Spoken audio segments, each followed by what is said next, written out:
Today, I want to begin with a few simple questions. Questions that lead us into something far deeper.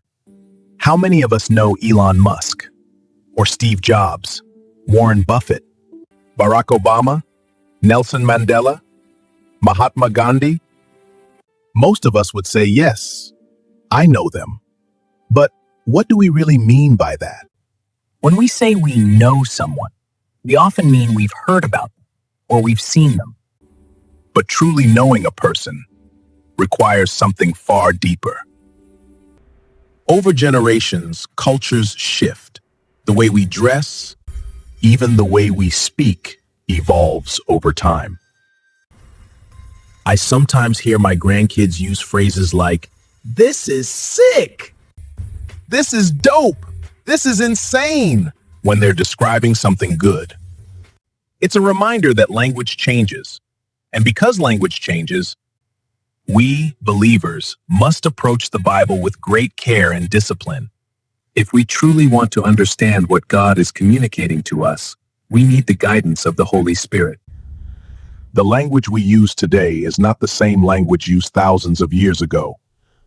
Paul writes in 2 Timothy 30:16-17, "All Scripture is God-breathed and is useful for teaching, rebuking, correcting, and training in righteousness, so that the servant of God may be thoroughly equipped for every good work."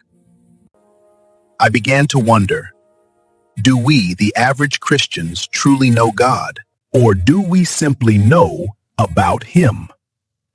So I started studying deeply, seeking, asking, listening, and the Holy Spirit began to lead me. In the book of John 17:1, we see Jesus praying to the Father for His followers. "Father, glorify your Son, that your Son may glorify you. Now eternal life is this, that they may know you, the only true God. Righteous Father, though the world does not know you, I know you. I have made you known to them and will continue to make you known." In John 14, verse 6, Jesus said, "I am the way, the truth, and the light. If you really know me, you will know my Father as well."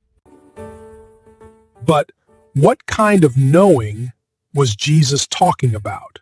Not information, not awareness, not religion.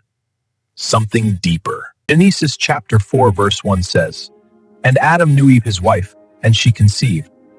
This knowing was intimate, deep, a union that produced life. And suddenly, it became clear.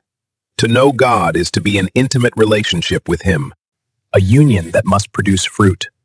Fruit with the characteristics of the one we are connected to.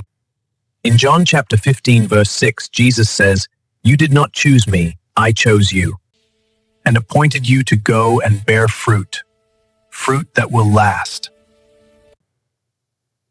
In the 5th chapter, verse 22 of Paul's letter to the Galatians, he lists the fruits of the Spirit as love, joy, peace, patience, kindness, goodness, faithfulness, gentleness, self-control.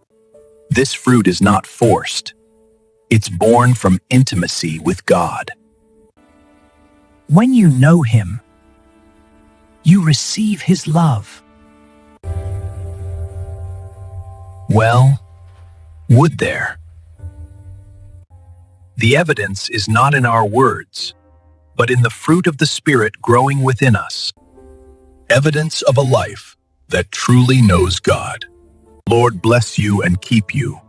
The Lord make His face shine upon you and be gracious to you. The Lord lift up His countenance upon you and give you peace. Amen.